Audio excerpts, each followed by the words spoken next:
தன் தலைச்சன் பிள்ளையை இழந்த போதும் தன் தேசத்தின் மேல் இருப்பது தேவனின் கரம் என்று அறிந்த பின்பும் ஒரு மனிதனின், அதுவும் ராஜாஸ்தானத்தில் இருக்கும் ஒருவன் துணிந்து இன்னும் தன் மனதை கடினப்படுத்தி தன் நாட்டில் இருந்து சென்ற ஜனங்களை பின்தொடர்ந்து எல்லாவற்றையும் இழந்த ஒரு மனிதனின் மதியினமும் மன கடினமும் தான் இன்றைய நிகழ்வின் முக்கிய செய்தி. வாருங்கள் பார்ப்போம்.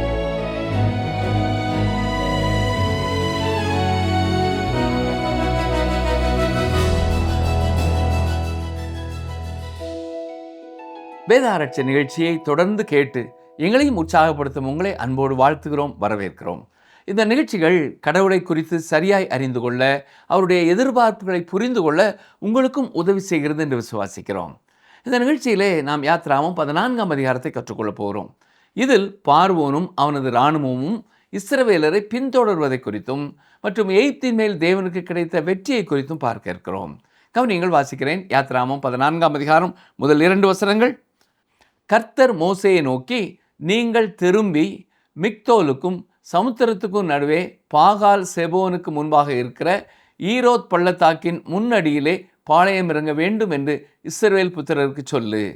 அதற்கு எதிராக சமுத்திர கரையிலே பாளையம் இறங்குவீர்களாக. இந்த நிலப்பகுதிகளை துல்லியமாக கண்டுபிடிப்பது சாத்தியமில்லை.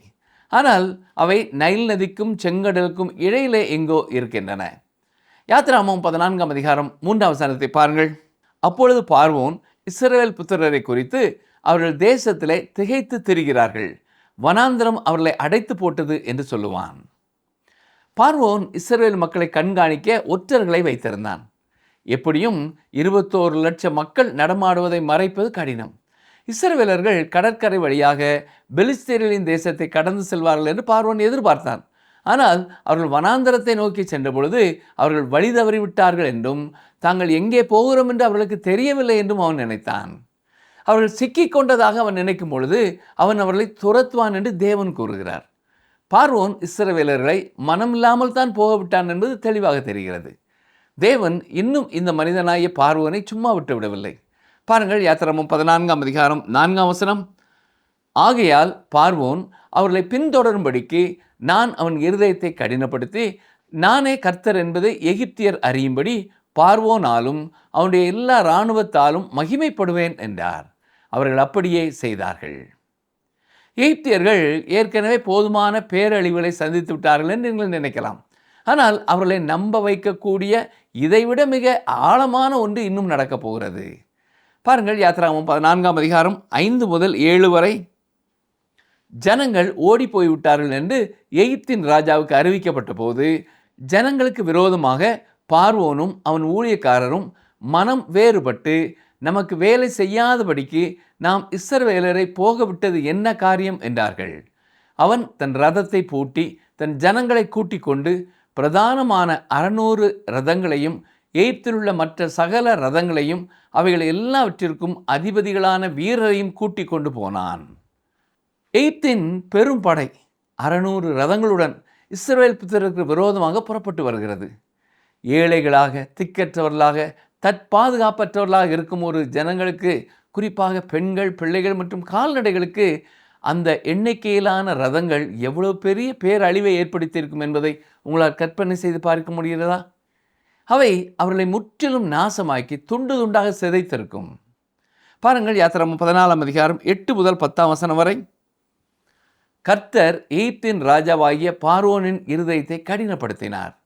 அவன் இஸ்ரவேல் புத்திரரை பின்தொடர்ந்தான். இஸ்ரவேல் புத்திரர் பலத்த கையுடன் புறப்பட்டு போனார்கள். எகிப்தியர் பார்வோனுடைய சகல குதிரைகளோடும் ரதங்களோடும் அவனுடைய குதிரை வீரரோடும் சேனைகளோடும் அவர்களை தொடர்ந்து போய் சமுத்திர தண்டையிலே பாகால் செபோனுக்கு எதிரே இருக்கிற ஈரோத் பள்ளத்தாக்கின் முன்னடியிலே பாளையம் இறங்கி இருக்கிற அவர்களை கிட்டினார்கள். பார்வோன் சமீபித்து வருகிற போது இஸ்ரவேல் புத்திரர் தங்கள் கண்களை ஏறெடுத்து பார்த்து எகிப்தியர் தங்களுக்கு பின்னே வருகிறதை கண்டு மிகவும் பயந்தார்கள். அப்பொழுது இஸ்ரவேல் புத்திரர் கர்த்தரை நோக்கி கூப்பிட்டார்கள். இஸ்ரவேலர்களுக்கு முன்னே செங்கடல் இருக்கிறது. அவர்களுக்கு பின்னே எகிப்தின் பெரும் படை வந்து கொண்டிருக்கிறது. தற்பாதுகாப்பற்ற அந்த ஏழை ஜனங்களுக்கு முன்னால் கடலும் பின்னால் கடூரமான எதிரியுமாக, அதாவது between the devil and the deep blue C என்று சொல்வது போல இக்கட்டான சூழ்நிலையில் சிக்கியிருக்கிறார்கள். ஒரு மனித பார்வையில் இருந்து பார்த்தால் இஸ்ரவேலர்கள் மிகவும் மோசமான ஒரு சூழ்நிலையில் இருக்கிறார்கள். யாத்ராமம் 14ஆம் அதிகாரம் 11ஆம் வசனம். அன்றியும் அவர்கள் மோசேயை நோக்கி, எகிப்திலே பிரேத குழிகள் இல்லை என்றா வனாந்தரத்திலே சாகும்படிக்கு எங்களை கொண்டு வந்தீர்? நீர் எங்களை எகிப்திலிருந்து புறப்பட பண்ணினதினால் எங்களுக்கு இப்படி செய்தது என்ன? இது ஒரு கிண்டலான ஆனால் கோபமான ஒரு பேச்சு என்றே கூற வேண்டும். அதுவும் அன்றைய நாளிலே அது இன்னும் பெரிய நகைமுரணாக இருந்திருக்கும் என்பதிலே சந்தேகமில்லை. ஏனென்றால் மாபெரும் பிரமிடுகள் அனைத்தும் ராஜாக்களின் அடக்க ஸ்தலங்களுக்கான நினைவு சின்னங்களாகவே நின்று கொண்டிருக்கின்றன. எகிப்து தேசம் முழுவதும் மம்மிகள் நிறைந்திருக்கின்றன. அது ஒரு மிகப்பெரிய மயான பூமியாக இருந்தது. இஸ்ரவேல் புத்திரர் எங்களை அடக்கம் செய்ய எகிப்தில் இடம் இல்லாததுனால வனாந்தரத்திலே சாகும்படி எங்களை இவ்வளவு தூரம் அழைத்து கொண்டு வந்தீர் என்று கேட்டுக்கொண்டிருக்கிறார்கள்.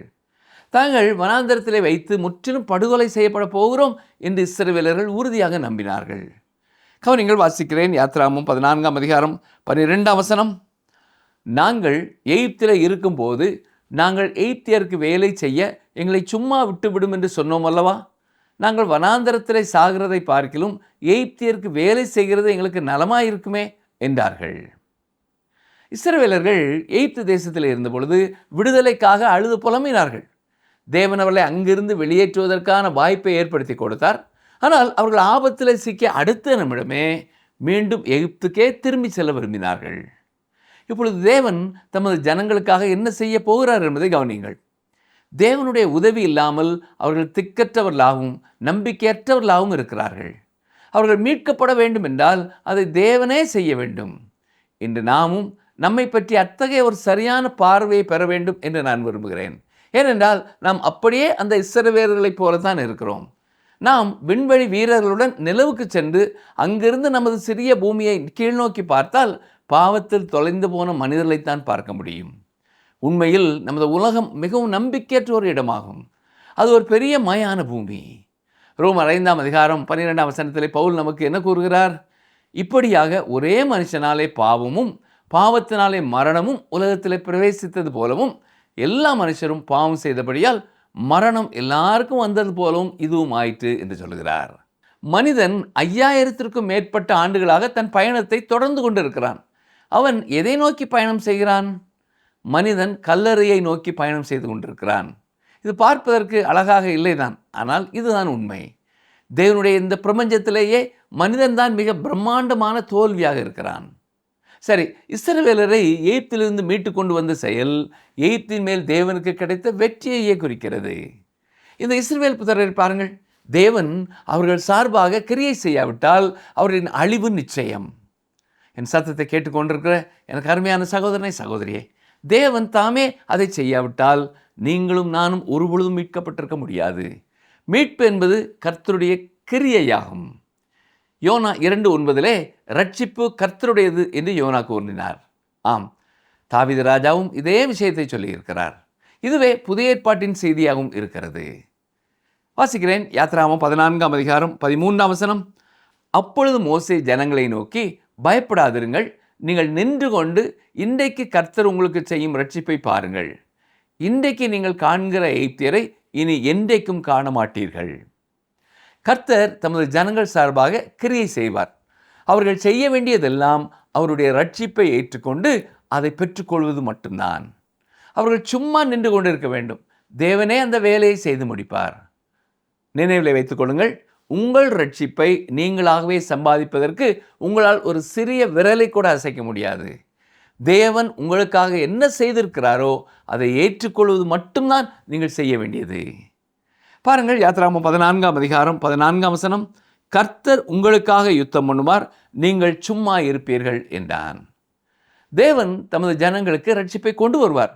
மேலும் பாவங்கள் மன்னிக்கப்படுவதால் உண்டாகும் சமாதானத்தையும் கட்டளையிடுவார். வசனங்கள் 15, 16 பாருங்கள். அப்பொழுது கர்த்தர் மோசேயை நோக்கி, நீ என்னிடத்தில் முறையிடுகிறது என்ன? புறப்பட்டு போங்கள் என்று இஸ்ரவேல் புத்திரருக்கு சொல்லு. நீ உன் கோலை ஓங்கி உன் கையை சமுத்திரத்தின் மேல் நீட்டி சமுத்திரத்தை பிளந்து விடு. அப்பொழுது இஸ்ரவேல் புத்திரர் சமுத்திரத்தின் நடுவாக வெட்டாந்தரையிலே நடந்து போவார்கள். இஸ்ரவேலர்கள் சும்மா நின்று கொண்டு கர்த்தர் செய்யும் ரட்சிப்பை பார்க்க வேண்டியது இருந்தது. ஆனால் கர்த்தர் செய்யும் ரட்சிப்பு நிறைவேற்றப்படும் பொழுது அவர்கள் விசுவாசத்தினால் அவருடைய கட்டளைகளை பற்றி கொள்ள வேண்டும். சமுத்திரத்தை நோக்கி முன்னோக்கி செல்ல கட்டளை பெற்றவுடனே அவர்கள் முன்னோக்கி செல்கிறார்களா இல்லையா என்பதில் தான் அவருடைய விசுவாசம் வெளிப்பட்டு நிரூபிக்கப்படும். இஸ்ரவேல் புத்திரர் எப்படி கடலை கடந்தார்கள் என்பதை குறித்து பல இயற்கையான விளக்கங்கள் முன்வைக்கப்படுகின்றன. முதலாவதாக, இஸ்ரவேலர் எகிப்திலிருந்து வெளியேறிய விடுதலை பயணம் என்பது ஒரு வரலாற்று உண்மை என்பது மரியாதைக்குரிய பழமைவாத வரலாற்று ஆசிரியர்களாலும் இறையியலாளர்களாலும் நிரூபிக்கப்பட்டு ஏற்றுக்கொள்ளப்பட்ட ஒன்று என்பதையே நான் நம்புகிறேன். ஆனால் பெரும்பாலான மக்களுக்கு அவர்கள் எவ்வாறு எந்த வகையில் செங்கடலை கடந்தார்கள் என்பதை கண்டறிய முயல்வதில்தான் சிக்கல் ஏற்படுகிறது. சிலர் காற்று பலமாக வீசி தண்ணீரை பின்னோக்கி தள்ளியது என்கிறார்கள். ஆனால் அந்த பாதையின் இருபுறமும் தண்ணீர் ஒரு மதிலை போல நின்றது. வேறு சிலர் ஏதோ ஒரு வகையான இயற்கை நிகழ்வு கடலை பின்வாங்க செய்தது என்கிறார்கள். இன்னும் சிலர் அவர்கள் கடலை கடக்க ஆயத்தமாக இருந்த அதே சரியான தருணத்திலே ஒரு நிலநடுக்கம் ஏற்பட்டது என்று வாதிடுகிறார்கள். ஆனால் இங்கு நாம் எதிர்கொள்ள வேண்டிய ஒரு விஷயம் என்னவென்றால், அங்கே ஒரு அற்புதம் நடந்தது என்பதே ஆகும். நீங்கள் அதை ஏற்றுக்கொள்ள வேண்டும் அல்லது அதை நிராகரிக்க வேண்டும். தேவன் ஒரு அற்புதத்தின் மூலம் கடலை திறந்து வழிவகுத்தார். இஸ்ரவேலர்களும் வெட்டாந்தரையின் மேலே நடந்து அதை கடந்தார்கள். இஸ்ரவேலர்கள் கடலை கடந்த பொழுது அவர்கள் தங்கள் பாதணிகள் நனையாமலேயே மறுபுறம் போய் சேர்ந்தார்கள். அவருடைய பாதங்கள் ஈரமாவதற்கு கூட அங்கே போதுமான தண்ணீர் இல்லை. இது கடவுள் செய்த ஒரு நேரடி அற்புதம் என்பதை தவிர்த்துவிட்டு இதற்கு வேறு விதமாக விளக்கம் அளிப்பது மிகவும் கடினமானது. சரி, கவனியுங்கள். யாத்ராகமம் 14ஆம் அதிகாரம் 17ஆம் வசனம். எகிப்தியர் உங்களை பின்தொடர்ந்து வரும்படி நான் அவர்கள் இருதயத்தை கடினப்படுத்தி பார்வோனாலும் அவன் இரதங்கள் குதிரை வீரர் முதலாகிய அவனுடைய எல்லா இராணுவத்தாலும் மகிமைப்படுவேன். கவனித்தீர்களா? பார்வோன் இஸ்ரவேல் புத்திரரை பின்தொடர்ந்து செங்கடலை கடக்க தொடங்கிய அந்த தருணத்தில் நீங்கள் கடற்கரையில் நின்றிருந்தால் பார்வோனை பார்த்து, தேவன் உங்களுடைய இருதயத்தையும் உங்கள் ஜனங்களின் இருதயத்தையும் கடினப்படுத்தினபடினாலே தான் நீங்கள் இதை செய்கிறீர்கள் என்பதையும், உண்மையில் இதை செய்ய உங்களுக்கு விருப்பமில்லை என்பதையும் நீங்கள் உணர்ந்திருக்கிறீர்கள் நான் நினைக்கிறேன் என்று சொல்லியிருப்பீர்கள். ஆனால் அதை கேட்டு பார்வோனும் அவனது இராணுவமும் உங்களை பார்த்து பரியாசம் செய்து சிரித்துவிட்டு, நாங்கள் இஸ்ரவேலர்களை துரத்துகிறோம், ஏனென்றால் எங்களுக்கு அப்படி செய்ய விருப்பமாய் இருக்கிறது என்று தான் பதில் கொடுத்திருப்பார்கள். உண்மை என்னவென்றால், எகிப்தியரின் இருதயங்களிலே ஏற்கனவே என்ன எண்ணம் இருந்ததோ அதையே செய்யும்படியாகத்தான் தேவன் அவர்களை கட்டாயப்படுத்துகிறார், அவர்களை வழி நடத்துகிறார். கவனிங்கள், வாசிக்கிறேன். யாத்ராகமம் 14ஆம் அதிகாரம் 18 முதல். இப்படி நான் பார்வோனாலும் அவன் இரதங்களாலும் அவன் குதிரை வீரராலும் மகிமைப்படும்போது நானே கர்த்தர் என்பதை எகிப்தியர் அறிவார்கள் என்றார். அப்பொழுது இஸ்ரவேலரின் சேனைக்கு முன்னாக நடந்த தேவதூதனானவர் விலகி அவர்களுக்கு பின்னாக நடந்தார். அவர்களுக்கு முன் இருந்த மேகஸ்தம்பமும் விலகி அவர்கள் பின்னே நின்றது. அது எகிப்தியரின் சேனையும் இஸ்ரவேலரின் சேனையும் முழுவதும் ஒன்றோடொன்று சேராதபடி அவைகள் நடுவில் வந்தது. எகிப்தியருக்கு அது மேகமும் அந்தகாரமுமாய் இருந்தது, இஸ்ரவேலருக்கோ அது இரவை வெளிச்சமாகிற்று. மோசே தன் கையை சமுத்திரத்தின் மேல் நீட்டினான். அப்பொழுது கர்த்தர் முழுவதும் பலத்த கீழ்காற்றினால் சமுத்திரம் ஒதுங்கும்படி செய்து அதை வறண்டு போக பண்ணினார். ஜலம் பிளந்து பிரிந்து போயிற்று. இந்த பகுதி தியானத்திலே நாம் கவனிக்க வேண்டிய பல காரியங்கள் இருக்கின்றன. முதலாவதாக 18ஆம் வசனத்திலே குறிப்பிடப்பட்டுள்ள எகிப்தியர்கள் எகிப்து தேசத்திலேயே தங்கியிருந்த எஞ்சிய ஜனங்கள் ஆவார்கள். இஸ்ரவேலர்கள் செங்கடலை பத்திரமாக கடந்து மறுபுறம் போய் சேர்வார்கள். பார்வோனும் அவனது இராணுவமும் அந்த ஆழமான கடலின் தண்ணீரிலே அமிழ்ந்து போவார்கள். அப்பொழுது எகிப்து தேசத்திலே மீந்திருக்கும் எகிப்தியர்கள் இஸ்ரவேலரின் தேவனே கர்த்தர் என்பதை அறிந்து கொள்வார்கள். 19ஆம் வசனத்திலே தேவதூதன் என்பதை பற்றி வாசிக்கிறோம். இந்த தேவதூதன் வேறு யாருமல்ல, மனிதனாக அவதரிப்பதற்கு முன் இருந்த கிறிஸ்துவே என்று நான் விசுவாசிக்கிறேன். எகிப்தியர்களுக்கும் இஸ்ரவேலர்களுக்கும் நடுவே நின்றது தேவன் தாமே ஆவார். ஒரு பலத்த கீழ்காற்று வீசிய பொழுது அது கடலை பின்வாங்க செய்தது. ஒரு சாதாரண இயற்கை காற்றால் ஒருபொழுதும் தண்ணீரை இருபுறமும் ஒரு மதலை போல நிற்க செய்ய முடியாது. வாசிக்கிறேன். யாத்ராகமம் 14ஆம் அதிகாரம் 22 முதல் 25 வரை. இஸ்ரவேல் புத்திரர் சமுத்திரத்தின் நடுவாக வெட்டாந்தரையிலே நடந்து போனார்கள். அவர்கள் வலதுபுறத்திலும் அவர்கள் இடதுபுறத்திலும் ஜலம் அவர்களுக்கு மதிலாக நின்றது. அப்பொழுது எகிப்தியர் அவர்களை தொடர்ந்து பார்வோனுடைய சகல குதிரைகளோடும் இரதங்களோடும் குதிரை வீரரோடும் அவர்கள் பிறகாலே சமுத்திரத்தின் நடுவே பிரவேசித்தார்கள். கிழக்கு வெளுத்து வரும் ஜாமத்தில் கர்த்தர் அக்கினியும் மேகவுமான ஸ்தம்பத்திலிருந்து எகிப்தியரின் சேனையை பார்த்து அவர்கள் சேனையை கலங்கடித்து அவர்களுடைய இரதங்களிலிருந்து உருளைகள் கழலவும் அவர்கள் தங்கள் இரதங்களை வருத்தத்தோடே நடத்தவும் பண்ணினார். அப்பொழுது எகிப்தியர் இஸ்ரவேலரை விட்டு ஓடி போவோம், கர்த்தர் அவர்களுக்கு துணை நின்று எகிப்தியருக்கு விரோதமாய் யுத்தம் பண்ணுகிறார் என்றார்கள். கவனித்தீர்களா? தேவன் தமது ஜனங்களை விடுவிப்பதற்கான தமது திட்டத்தை நிறைவேற்றும் பொழுது அவர் மீண்டும் அக்கினி ஸ்தம்பத்தின் மூலமாகவும் மேக ஸ்தம்பத்தின் மூலமாகவும் கிரியை செய்ததை நாம் பார்க்கிறோம். இவை பரிசுத்த ஆவியானவரை குறிக்கின்றன என்று நான் விசுவாசிக்கிறேன். இன்று தேவனுடைய பிள்ளை வாழ்க்கையிலே எவ்வாறு வழிநடத்தப்பட வேண்டுமோ அப்படியே அன்று அவர்கள் தேவனுடைய ஆவியினாலே வழிநடத்தப்பட்டார்கள். தங்களுக்கு என்ன நேரிட்டு கொண்டிருக்கிறதோ அது நிச்சயமாக ஒரு இயற்கைக்கு அப்பாற்பட்ட காரியம் என்பது எகிப்தியர்களுக்கு தெளிவாக புரிகிறது. எனவே அவர்கள் பின்வாங்கி செல்லவும் தங்களுக்கு விரோதமாக இருக்கும் அந்த வல்லமையிடத்திலிருந்து தப்பித்துக் கொள்ளவும் விரும்புகிறார்கள். பாருங்கள், யாத்திராகமம் 14ஆம் அதிகாரம் 26ஆம் வசனம் முதல். கர்த்தர் மோசேயை நோக்கி, ஜலம் எகிப்தியர் மேலும் அவர்களுடைய இரதங்கள் மேலும் அவர்களுடைய குதிரை வீரர் மேலும் திரும்பும்படிக்கு உன் கையை சமுத்திரத்தின் மேல் நீட்டு என்றார். அப்படியே மோசே தன் கையை சமுத்திரத்தின் மேல் நீட்டினான். விடியற் காலத்தில் சமுத்திரம் பலமாய் திரும்பி வந்தது. எகிப்தியர் அதற்கு எதிராக ஓடும்போது கர்த்தர் அவர்களை கடலின் நடுவே கவிழ்த்து போட்டார். ஜலம் திரும்பி வந்து இரதங்களையும் குதிரை வீரரையும் அவர்கள் பின்னாக சமுத்திரத்தில் பிரவேசித்திருந்த பார்வோனுடைய இராணுவம் அனைத்தையும் மூடிக்கொண்டது. அவர்களில் ஒருவனாகிலும் தப்பவில்லை. இந்த விளக்கத்தை நாம் மிக உன்னிப்பாக கவனிக்க வேண்டும். ஏனென்றால் இது ஒரு அற்புதமாகும். இங்கே நடந்த காரியத்தை விளக்குவதற்கு எந்த ஒரு இயற்கையான வழியும் இல்லை. பழமைவாத எண்ணம் கொண்ட மனிதர்கள் பலர் தேவனுடைய வார்த்தையை விசுவாசித்து கிறிஸ்துவின் மேல் உள்ள விசுவாசத்தினால் மட்டுமே ரட்சிப்பை பெற்றிருந்த போதிலும் இந்த செங்கடலை கடந்த நிகழ்வை ஏதோ ஒரு இயற்கையான வழியிலே விளக்க முயற்சி செய்கிறார்கள். ஆனால் இந்த வரலாற்று பதிவை நீங்கள் வாசிக்கும் பொழுது இதை இயற்கையான முறையில் விளக்குவது முற்றிலும் சாத்தியமற்றது. தேவன் இதை ஒரு அற்புதம் என்று கூறுகிறார். நீங்கள் இதை அப்படியே ஏற்றுக்கொள்ள வேண்டும் அல்லது நிராகரிக்க வேண்டும். தொடர்ந்து கவனிங்கள், வாசிக்கிறேன். யாத்திராகமம் 14ஆம் அதிகாரம் 29ஆம் வசனம். இஸ்ரவேல் புத்திரரோ சமுத்திரத்தின் நடுவாக வெட்டாந்தரையின் வழியாய் நடந்து போனார்கள். அவர்கள் வலது புறத்திலும் அவர்கள் இடது புறத்திலும் ஜலம் அவர்களுக்கு மதிலாக நின்றது. ஆம் பிரியமானவர்களே, இது ஒரு அற்புதமாகும். இப்பொழுது 2 முறை இது நமக்கு தெளிவாக்கப்பட்டிருக்கிறது. அவர்கள் கடலின் நடுவே வெட்டாந்தரையின் மேல் நடந்து சென்றார்கள். தண்ணீர் அவர்களுக்கு வலதுபுறத்திலும் இடதுபுறத்திலும் மதிலாக நின்றது. ஒருபொழுதும் உங்களால் இதை இயற்கையான அடிப்படைகளை கொண்டு விளக்கிவிட முடியாது. யாத்திராகமம் 14ஆம் அதிகாரம் 30-31 வசனங்களை பாருங்கள். இவ்விதமாய் கர்த்தர் அந்நாளிலே இஸ்ரவேலரை எகிப்தியரின் கைக்கு தப்புவித்து ரட்சித்தார். கடற்கரையிலே எகிப்தியர் செத்து கிடக்கிறதை இஸ்ரவேலர் கண்டார்கள்.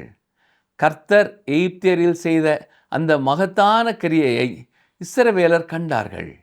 அப்பொழுது ஜனங்கள் கர்த்தருக்கு பயந்து கர்த்தரிடத்திலும் அவருடைய ஊழியக்காரனாய மோசேயினிடத்திலும் விசுவாசம் வைத்தார்கள். இந்த 2 வசனங்களும் தேவன் இஸ்ரவேலர்களை விடுவித்ததின் நோக்கத்தை குறிப்பிடுகின்றன. அவர்கள் வனாந்தர பயணத்தை தொடங்குவதற்கு முன்பாகவே தேவன் தங்களை இரத்தத்தின் மூலம் எகிப்திலிருந்து விடுவித்த பொழுது அவருடைய வல்லமையை கண்டார்கள். இப்பொழுது செங்கடலிலே அவர்களை பத்திரமாக கடக்கச் செய்ததன் மூலம் அவர்களை துரத்தி வந்த எகிப்தியர்களை அழித்ததன் மூலமும் அவர் தமது வல்லமையை மீண்டும் நிரூபிக்கிறார். தேவன் தம்முடைய பிள்ளைகளை தம்முடைய வல்லமையினாலேயே விடுவிக்கிறார். யாத்திராகமம் 14ஆம் அதிகாரத்தின் இந்த வேத ஆராய்ச்சி நமக்கு மிக உன்னதமான விசுவாசத்தை பலப்படுத்தக்கூடிய ஒரு ஆன்மீக பாடமாக இருக்கிறது. இஸ்ரவேலர்களின் செங்கடல் கடந்த பயணம் என்பது ஏதோ ஆயிரக்கணக்கான ஆண்டுகளுக்கு முன்பு நடந்த ஒரு வரலாற்று பதிவு மட்டுமல்ல. அது இன்று நம் ஒவ்வொருவருடைய வாழ்க்கையிலேயும் தேவன் செய்யும் ரட்சிப்பின் மாபெரும் தத்துவத்தை விளக்கும் நிழலாட்டமாயிருக்கிறது. இந்த அதிகாரத்தின் வழியாக நாம் முதலிலே பார்ப்பது மனிதனின் முற்றுப்புள்ளி, தேவனின் துவக்க புள்ளி. முன்னே அலைமோதும் செங்கடல், பின்னே துரத்தி வரும் பார்வோனின் கொடூர இராணுவம், இருபுறம் வனாந்திர மலைகள். மனித ரீதியாக பார்த்தால் இஸ்ரவேலர்கள் முற்றிலும் திக்கற்ற சூழ்நிலையில் இருந்தார்கள். நமது வாழ்க்கையிலும் கூட பல நேரங்களிலே இப்படிப்பட்ட சூழ்நிலைகள் வரலாம். ஆனால் மனிதனுடைய வழிகள் அனைத்தும் அடைபடும் பொழுதுதான் தேவனுடைய அற்புதம் துவங்குகிறது. நம்முடைய சொந்த பலத்தினால எதுவும் செய்ய முடியாது என்பதை நாம் உணரும் அந்த முற்றுப்புள்ளியில்தான் தேவனுடைய தமது வல்லமையை வெளிப்படுத்த தொடங்குகிறார். தேவன் தமது வல்லமையை வெளிப்படுத்த தொடங்குகிறார். இரண்டாவதாக, ரட்சிப்பு மனித முயற்சி அல்ல, அது கர்த்தருடைய கிரியை. பயப்படாதிருங்கள், நீங்கள் நின்று கொண்டு இன்றைக்கு கர்த்தர் உங்களுக்கு செய்யும் ரட்சிப்பை பாருங்கள். கர்த்தர் உங்களுக்காக யுத்தம் பண்ணுவார், நீங்கள் சும்மா இருப்பீர்கள் என்பதுதான் இன்றும் நம்மை நோக்கி வரும் கர்த்தருடைய வார்த்தை. இந்த வார்த்தைகள் நமக்கு கொடுக்கும் ஆன்மீக பாடம் என்னவென்றால், நம்முடைய பாவங்களிலிருந்தும் சாபங்களிலிருந்தும் மரண பயத்திலிருந்தும் நம்மை ரட்சிப்பது நம்முடைய சுய கிரியையினாலே அல்ல. இஸ்ரவேலர்கள் எகிப்திய படையோடு போரிடவில்லை. அவர்கள் செங்கடலை தாங்களாகவே நீந்தி கடக்கவும் இல்லை. தேவன் அவர்களுக்காக வழியை உண்டாக்கினார். அதே போல பாவத்திலே தொலைந்து போன மனித குலத்தை மீட்டெடுக்க இயேசு கிறிஸ்து கல்வாரி சிலுவையிலே முழு ரட்சிப்பையும் செய்து முடித்தார். நாம் செய்ய வேண்டியதெல்லாம் நம்முடைய சுய முயற்சிகளை நிறுத்திவிட்டு சும்மா இருந்து அவர் நமக்காக செய்த தியாகத்தை விசுவாசத்தோடு ஏற்றுக்கொள்வது மட்டும்தான். மூன்றாவதாக, விசுவாசம் என்பது கிரியையில் வெளிப்படுவது. தேவன் மோசேயை நோக்கி, நீ என்னிடத்தில் முறையிடுகிறது என்ன? புறப்பட்டு போங்கள் என்று இஸ்ரவேலருக்கு சொல்லு என்று சொன்னார். சும்மா நின்று தேவனுடைய ரட்சிப்பை பார்ப்பது ஒரு பக்கம் என்றால், தேவன் கடலை பிளந்த பிறகு அந்த வெட்டாந்தரையில் விசுவாசத்தோடு காலடி எடுத்து வைத்து முன்னேறி செல்வது அடுத்த கட்டம். அலைகள் மதிலாக நின்று கொண்டிருக்கும் பொழுதும் தேவன் சொன்ன வார்த்தையை நம்பி கடலுக்குள் இறங்குவதிலே தான் விசுவாசம் நிரூபிக்கப்படுகிறது. நாமும் தேவன் காட்டும் பாதையிலே பயமின்றி விசுவாசத்தோடு முன்னேறி செல்ல அழைக்கப்பட்டிருக்கிறோம். பிரியமானவர்களே, எகிப்து என்பது பாவத்திற்கும் அடிமைத்தனத்திற்கும் அடையாளம். செங்கடல் என்பது மரணத்திற்கும் கிறிஸ்துவுக்குள் நாம் பெறும் ஞானஸ்நானத்திற்கும், அதாவது புதிய வாழ்க்கைக்கும் அடையாளம். அன்று கடற்கரையிலே எகிப்தியர்கள் செத்து கிடக்கிறதை இஸ்ரவேலர் கண்டுபொழுது தங்களை அடிமைப்படுத்திய பழைய வாழ்வு முற்றிலும் அழிந்து போனதை அவர்கள் உணர்ந்தார்கள். அதே போல இயேசு கிறிஸ்துவை நம்முடைய இரட்சகராக ஏற்றுக்கொள்ளும் பொழுது நம்மை துரத்திய பாவத்தின் வல்லமையும் சாபங்களும் கடலில் மூழ்குவது போல முற்றிலும் ஒளிந்து போகின்றன. இன்றைக்கு நீங்கள் காண்கிற எகிப்தியரை இனி என்றைக்கும் காண மாட்டீர்கள் என்ற வாக்குத்தத்தத்தின்படி தேவன் நம்முடைய பழைய பாவங்களையும் நம்முடைய பயங்களையும் நம்மை விட்டு என்றென்றுமாய் அகற்றி விடுகிறார். எனவே சூழ்நிலைகளை பார்த்து பயப்படாமல் நமக்காக யுத்தம் செய்யும் கர்த்தரை நோக்கி பார்ப்போம். நம்முடைய வாழ்க்கையின் செங்கடல்களுக்கு நடுவிலேயும் அவர் நமக்காக நிச்சயம் வெட்டாந்தரையை உருவாக்குவார். நம்பிக்கையோடு முன் செல்வோமா?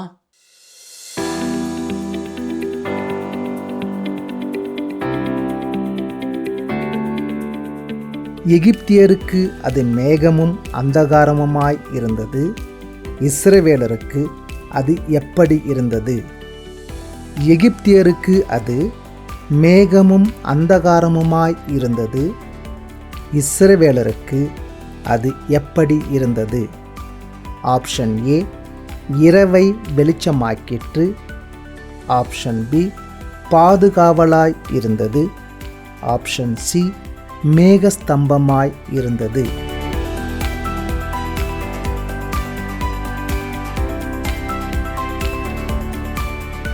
அன்பு நேயரே, கடலையும் இரண்டாக பிரிக்கும் சர்வ வல்லமையுள்ள தேவன் இந்த நாளிலும் உங்களோடு பேசியிருப்பார் என்று நம்புகிறேன்.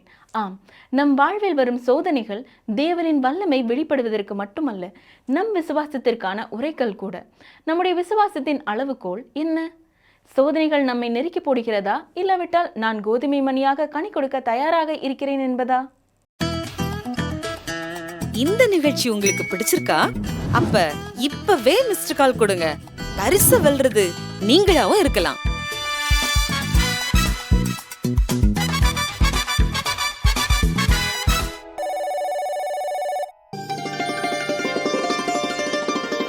நான் உன்னோடே இருந்து நீ போகிற இடத்திலெல்லாம் உன்னை காத்து இந்த தேசத்துக்கு உன்னை திரும்பி வர பண்ணுவேன். நான் உனக்கு சொன்னதை செய்யுமளவும் உன்னை கைவிடுவதில்லை. ஆதியாகமம் 28:15.